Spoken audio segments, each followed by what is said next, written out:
What is up, guys? Wrestling Premiere is here. Now, this video isn't on Chris Benoit, the person. That's for another time.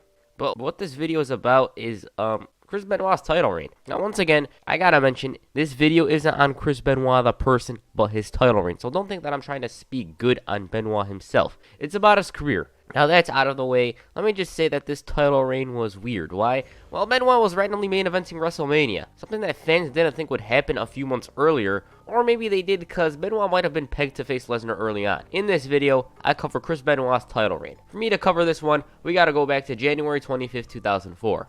On that night, Chris Benoit entered at number 1 and he lasted 62 minutes to beat 29 men and go on to WrestleMania. I told the entire story in this video, so you can go check it out. Anyways, it was a hard-fought victory for the Rabid Wolverine, and at the time, he deserved it. There was no other wrestler that was respected as much as Benoit was. Maybe The Undertaker. So, this win was a long time coming. At this point, everyone assumed Benoit was going to challenge Lesnar for the WWE Championship at WrestleMania, and with good reason, because those two faced off on a random SmackDown, and Benoit made Lesnar tap out during the match despite the referee being knocked out. But there was a little twist. The next night on Raw, Stone Cold Steve Austin interrupted Triple H and Shawn Michaels' segment. And by the way, I just gotta plug my HBK and Triple H video. It's one of my earlier videos, and it's one of the best ones. Anyways, Austin's arrival was pretty abrupt. The Sheriff gave credit to HBK and Triple H for having a great match, and yes, Shawn Michaels deserves a rematch. But he did not win the 2004 Royal Rumble. Hunter and Shawn didn't like this one bit.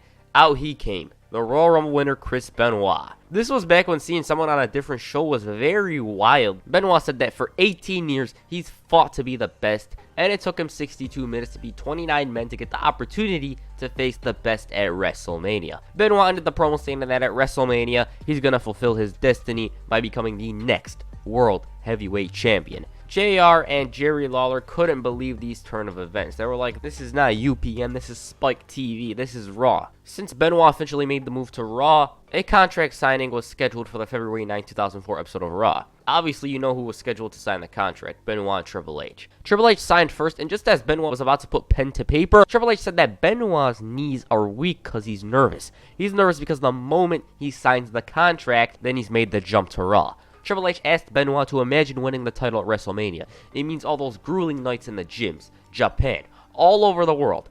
In that moment, all of that was worth it for the title. He told them to imagine the fans in MSG chant Benoit, Benoit, Benoit, and the fans in the actual arena chanted Benoit's name. But then Triple H shouted that it's just a dream. Triple H said that after Benoit loses at WrestleMania, 18 years of blood, sweat, and tears will be for nothing. Triple H asked Benoit if this is worth it. Because this is the opportunity of a lifetime.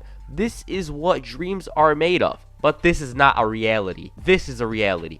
I am a reality, and the fans booed.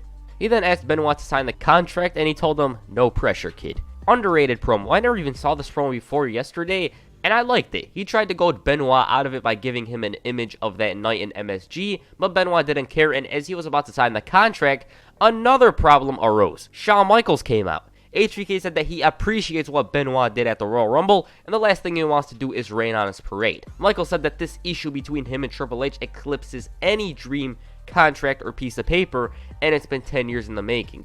And he is this close to finishing it. He said that he's going to finish it on the biggest stage of them all, WrestleMania 20 for the World Heavyweight Championship. Benoit replied to this saying that he's got the utmost respect for HBK and he's going to be the last person to deny Michaels the right to finish his issue with Triple H, but it's just not gonna happen at WrestleMania 20. Michaels at this point decided, why not super kick Benoit? And that's what he did. He then signed the contract himself. Only in wrestling stuff like this could happen. This incident stressed the hell out of Eric Bischoff because he had to make a decision, HBK or Chris Benoit. He made the decision and it was Stone Cold who delivered the news the next week. He came out and he announced that Triple H will defend the title against both Chris Benoit and Shawn Michaels at WrestleMania. Triple H was absolutely fuming at this announcement. Like, he came out to attack HBK and Benoit, and in the end, he's gonna face both of them at WrestleMania. At WrestleMania, Eddie Guerrero gave his best friend Chris Benoit a pep talk. He lit a fire in the Rabid Wolverine. I believe. They both believed in each other. Benoit believed that Eddie could beat Kurt Angle, and Eddie believed that Benoit could beat HBK and Triple H later that night. Benoit showed fury and passion in this backstage segment, and Eddie Guerrero convinced Benoit that he could do it. Anyways, that triple threat match was one of the greatest. For WrestleMania main event, this might be at the top of the list. For me, my favorite main event is either this or HBK and Taker at WrestleMania 26. I can't say anything bad about this one. Benoit was the clear babyface, while HBK was a bit of a tweener. He was kind of booed by the fans. DX bled profusely, and at some points there was doubt over whether or not Benoit would win the title, but he was clutch. He got rid of Shawn Michaels and he countered the pedigree into the crippler crossface. That damn thing was locked in tight. Triple H, a bloody mess, had nowhere to go. He tried rolling out of it, but he just couldn't escape. In the end, Triple H tapped out. Benoit's 18-year odyssey has culminated by winning the World Heavyweight Championship. JR on commentary couldn't stress it enough. It showed that he was proud that the Rabid Wolverine finally won the championship. As Benoit was celebrating, Eddie Guerrero, his best friend, came out. He applauded Benoit's victory and he hugged him. It's unfortunate what Benoit did. Due to his actions, moments like this can't be celebrated. Like, I don't see it the same way that I would have did previously. You gotta wonder how everything would have went if Eddie was still alive. It makes me sad. The greatest WrestleMania ending of all time, it isn't seen in the same way as it originally was. The next night on Raw was the official start of Benoit's title reign. He interrupted Triple H's promo, and Triple H himself was wearing an arm sling. He was always the master of selling injuries the next night. Benoit rubbed the victory right in Triple H's face. "You tapped out" chants intensified, and Benoit mentioned Triple H's remarks towards him. Triple H said that one match doesn't make someone the best. Benoit replied to this saying that last night he beat Shawn Michaels and Triple H, which proved that he was the best. The world champion then challenged Triple H to a rematch because week after week, month after month, Benoit's gonna kick Triple H's ass and make him tap, tap, tap. These are his words. Triple H told Benoit that on his best day, he couldn't beat him. Benoit replied to this stating that today isn't his best damn day before striking Triple H with a vicious forearm. Evolution ran down to the ring where they surrounded Benoit. Out came Triple H with a steel chair and he set Evolution running. This led to Eric Bischoff booking a matchup between Evolution and Shawn Michaels and Chris Benoit in a handicap match. Despite Triple H's interference, Michaels and Benoit worked as a tandem duo to beat Evolution. Now at this point, the main event for Backlash had yet to be announced, but on draft day, the match was set. It was going to be Shawn Michaels versus Chris Benoit for the World Heavyweight Championship. Now you're wondering, why isn't Triple H in the match? It's because he got drafted to SmackDown. It wasn't until Triple H was traded back to Raw that the match was made a triple threat match. The rematch might be the greatest ever. It depends on your perspective. It may be hard to watch this one because Benoit's family was at ringside and I haven't watched it in a while, but the match itself, it rivals the WrestleMania match. I don't know how they did it, but they just did. Michaels was ripped apart by the Edmonton crowd for known reasons. "You screwed Brett" chants were directed towards HBK at one point. Oh, and he also superkicked Benoit in spite of the Edmonton crowd. Near the end of the match, Chris Benoit catapulted Triple H into the steel post and he sent him right into the front row. As Benoit entered the ring, Michaels was tuning up the band. The champ noticed this and he countered it into a sharpshooter. After a minute and a half of Michaels suffering excruciating pain, he tapped out. Triple H tried to break the submission move, but to no avail. It was an epic match. It was a bit different from the WrestleMania match, but it resulted in a match that was as good, if not better, than the WrestleMania one. Now, Bruce Pritchard explained why Backlash was the sequel to WrestleMania, and I quote, "A couple of reasons. One was to get Benoit a victory over the other guy, that being Shawn Michaels, and it was a great match. The story didn't end at WrestleMania. It was just another chapter at WrestleMania to crown the new champion. Now, to solidify that champion, what better way to solidify him than to beat both guys that were in that triple threat match and really establish him as this is the guy now. He beat your two top stars in basically one match. It was two matches, but you know what I mean. It was a triple threat. You didn't beat the weak guy, you beat the two strongest guys. That solidified him as world champion. Now, seeing those two victories, they invested a hell of a lot in Chris Benoit. Like, they wanted to show this guy was the best wrestler on Raw. The next night, Chris Benoit in Calgary, Alberta appeared and cut a promo. The fans showed Benoit tremendous respect and adulation. At one point, Jerry Lawler said that he doesn't know why, but he just doesn't like Benoit. Benoit mentioned the hard dungeon and he said that Stu Hart springboarded his career. Lawler said maybe that's the reason why he doesn't like him. The world champion continued. He wanted to thank the late Stu Hart for what he's done, and he then said that the critics have told him that he can't do it. You can't win the big one. And he proved them wrong by winning the Royal Rumble. He proved them wrong by winning the World Championship at WrestleMania. He said that he's the only man that made Triple H tap out. Benoit said that he heard some say that this was a fluke, and once again he proved them wrong by making HBK tap out to the sharpshooter. Out came Shawn Michaels. Obviously, Michaels got cheered because he was in Canada. "You screwed Brett" chants intensified. Michaels said that he's always believed that Benoit was for real. Asshole chants were then directed towards him. He said that he questioned Benoit and his claim of being the very best. Benoit said that he has the title on his shoulders to prove it. HBK then replied to this saying that Benoit has never beaten him one-on-one. He showed footage from 2 months earlier of himself pitting the world champion. He then issued the challenge. Who is really the better man, HBK or Chris Benoit? Obviously Chris loved this, and just as they were set to compete, Eric Bischoff put a stop to this. He said that he wanted the match to happen, just not in Calgary. Bischoff said that a match of this magnitude will take 2 weeks to promote. For right now, Benoit was set to team up with Edge to face Evolution for the World Tag Team Championships. Now you're probably wondering why Edge? Because Benoit ran down to save him from an Evolution attack. Since he failed to save Edge, Eric Bischoff made the matchup.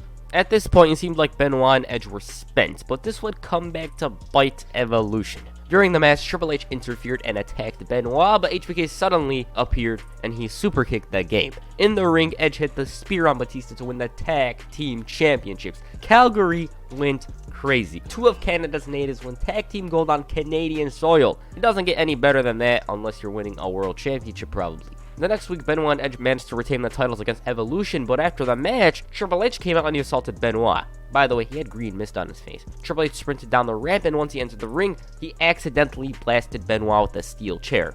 Edge noticed this, and he was going to do something about it. HBK apologized, but then Benoit locked Michaels in the sharpshooter. Edge tried to talk him out of it, but he wasn't having it. On the May 3rd, 2004 episode of Raw, Chris Benoit defended the World Heavyweight Championship against the Heartbreak Kid Shawn Michaels. They really hyped the hell out of this matchup. I've heard some very great things about this matchup. I haven't watched it before. Anyways, during the match, HBK pushed Benoit away to prevent him from locking the sharpshooter, and in the process of doing so, Benoit bumped into the referee. Once both competitors recovered, HBK hit the sweet chin music, and there it is. Michaels crawled to get the cover, but then Triple H interfered and he hit the pedigree on him. And look at him, he's just observing the mess he made. Benoit went for the cover and he retained the title.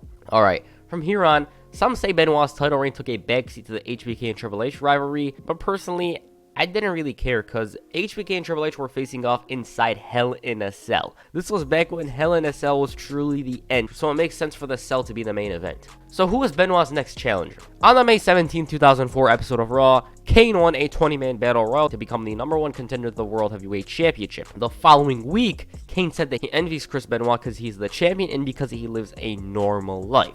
He said that while Benoit lives his dream, he's living a nightmare. But that's going to change at Bad Blood. Kane said that whatever he wants, he gets, and that's all. On the May 31st episode of Raw, Edge and Chris Benoit lost the tag team titles to La Resistance. The funny part about this was La Resistance were the baby faces of the matchup. This was because Raw was in Quebec, I believe. Edge speared Benoit by accident, and La Resistance capitalized on a distracted Edge to become the new tag team champions. This is a pretty underrated moment. In their hometown, they captured the titles, and the fans were going wild. Like, they went crazy when they witnessed La Resistance becoming the new tag team champions. Later that night, Kane was set to face Eugene.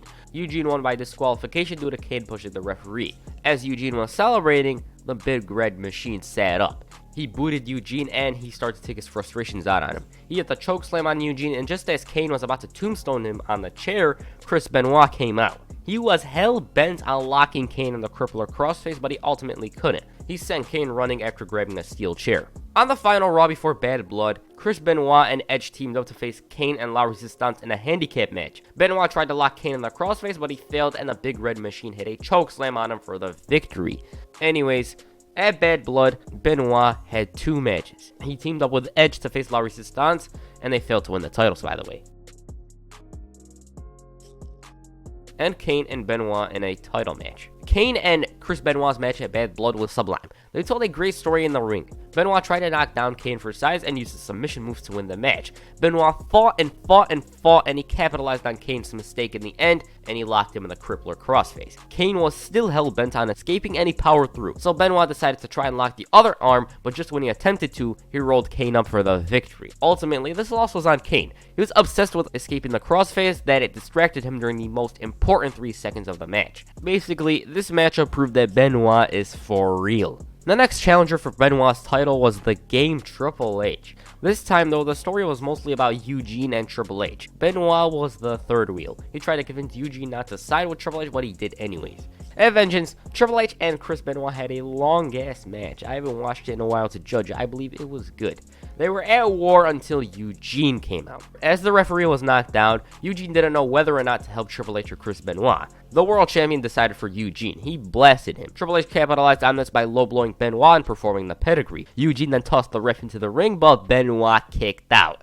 Eugene then handed Triple H a steel chair, but then he took it away from him. They were in a tug-of-war for the chair, but then Triple H shoved him. And right as he turned around, Chris Benoit knocked him down and used the chair. He blasted Evolution before Eugene got into the ring. Both Benoit and Triple H knocked down each other, and Eugene contemplated whether or not to hit one of them. Benoit recovered, and he tried pulling the chair away from Eugene, and he ended up letting go, and Eugene blasted Triple H. Benoit then rolled Triple H up for the victory. This Eugene thing didn't end there, and the next night on Raw, Chris Benoit defended the World Heavyweight Championship against him. That match didn't end well for either of them, because Triple H and Evolution unleashed an assault on both of them. Triple H once again got his rematch, but this time it was a 60-minute Iron Man match. Eugene would end up being the decider for this one. He blasted Triple H with a chair, and Benoit capitalized on this by covering Triple H with 11 seconds left. This ended up being the deciding fall, and Benoit won 4-3. This meant Chris Benoit was off to SummerSlam. About SummerSlam, well, who was Chris Benoit's opponent? Randy Orton prevailed in the Battle Royal to face Benoit at the event. The Legend Killer was on his quest to become the youngest world champion in history, while Benoit was looking to continue his very dominant title reign. Either way, this one was going to be good. The two had, in my opinion, a SummerSlam classic. Orton proved that at 24, he could main event a Big Four pay-per-view, and Benoit was Benoit. He was up to par. The ending of the match saw Orton counter the crossface into a sudden RKO for the victory, which meant that he became the youngest world champion in WWE history. It's an impressive accomplishment. And there's the Benoit title reign. Personally, I thought he was dominant. Those two triple threat matches put him on the map as the guy. He made both Triple H and HBK tap out. He outsmarted 2004 Kane, and as champ, he was unstoppable. So all in all, it was a good title reign despite not being the main focus of Raw for a few weeks. And that's it for this video. Make sure you hit a triple or crossface on the like button, and perhaps a flying headbutt on the subscribe button. Peace, I'm out.